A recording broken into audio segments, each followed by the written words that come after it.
So kumita tayo ng 700 pesos by just uploading one short video dito kay Crosswave Missions. Hey guys, this is DM and today ipapakita ko sa inyo kung paano yung proseso ng pag-upload ng video at kung kailan natin nakuha yung 700 pesos natin kay Crosswave Missions.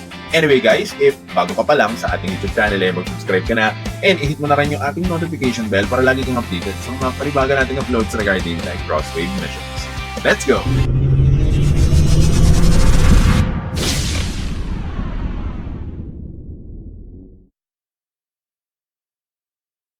So, welcome back mga tol, no? So today, pag-usapan natin ngayon kung paano ko nga ba nakuha yung 700 pesos for free by just uploading one short content dito kay Crosswave Missions. Now, kung hindi nyo pa napapanood yung first video natin, panoorin nyo muna yun, ilalagay ko yung link sa description guys, para at least magkaroon kayo ng idea on how does it really work, paano yung uploading process, and ano yung mga mechanics na kailangan nyo gawin. So today, ipapakita ko naman sa inyo kung paano ko siya ginawa on my own. So from editing the video, going to uploading the video on my YouTube and TikTok channels, and then submitting the link, then after that, getting rewarded with the Cross Mission event. Okay? So, tara, simulan na natin to guys. So una, nag-edit tayo ng video, and kung mapapansin nyo dito, very short clip lang.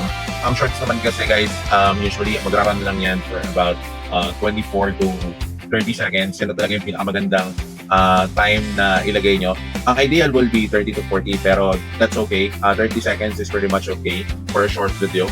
Mas pinapaboran din kasi ni algorithm yun guys, and mas mabilis kayong makakakuha ng views kung mabilis lang din yung video na ina-upload nyo. So same thing with TikTok, okay, pero mas mabilis ang views pagdating kay shorts. Okay, especially if you are uploading videos na talagang sobrang maikli lang with captions. Okay? Now, after I'm done editing the video, so nakikita nyo dun guys, export na natin yung video na yan. So, na-export ko na siya, available na siya doon sa mga files ko. So, the next thing that I want to do is to make sure that I follow every instruction. So, una kailangan same name sa character mo, yung YouTube channel mo. So, in my case, it's PM Gaming. And then, dapat kung ano yung task na nakalagay doon, yun yung ipa-perform mo. You don't really upload random clips dito sa Crosswave Missions. It's a mission-based. Meaning, kung ano yung nakalagay doon sa mission, dapat yun yung sundin mo. Yun yung magiging format ng video mo. Yun yung magiging topic ng video mo. Okay, para hindi ka ma-reject. Okay? Now, once you're done uploading, all you wanna do is to make sure that you public it. So, before nyo i-public yung post nyo, make sure na sigurado na din kayo na wala na kayong na-miss in terms of the Crosswave Mission mechanics. Kasi minsan, meron siya mga hashtags. So, if in any case man na merong hashtag tapos na-miss nyo siya, tapos na-upload nyo na yung video guys and na-public nyo na siya, malaking problema yan kasi uulit kayo ng upload.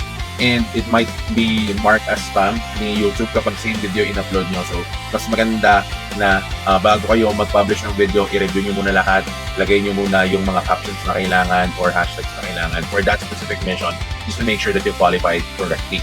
Then, after that, kapag nakita nyo na publish na siya, okay, or nakapublic na yung post, ang kailangan nyo na lang gawin is maghintay kasi per mission, meron siyang required views. So with the first missions, around 5 views lang yung nire-require nila, pero yung mga missions na malalaki yung reward, usually malaki yung views na nire-required, which is 100 views. So tayo, bago nag 100 views yung video natin, I think it took us 1 hour. So nagintay tayo ng 1 hour. And then once we got the 100 views, that's the time na ilalagay natin yung link doon sa mismong missions para ma-review siya. So once na mailagay nyo yan, you just have to wait for a couple of minutes or probably hours. And then from there, kapag nakalagay doon is completed na, you just have to wait for the rewards to reflect on your Cross wallet. Now, before guys, ang ginagawa ni Cross is kailangan maghihintay ka muna ng ilang araw before you actually receive the rewards. Pero ngayon, after 48 hours, kapag mark as completed na yung video mo, magre-reflect na siya sa wallet mo. So yun yung magandahan dito kay Cross. So long as KYC verified ka na and na-upload mo na yung mga IDs mo, you're already good to go guys and you already see the income here.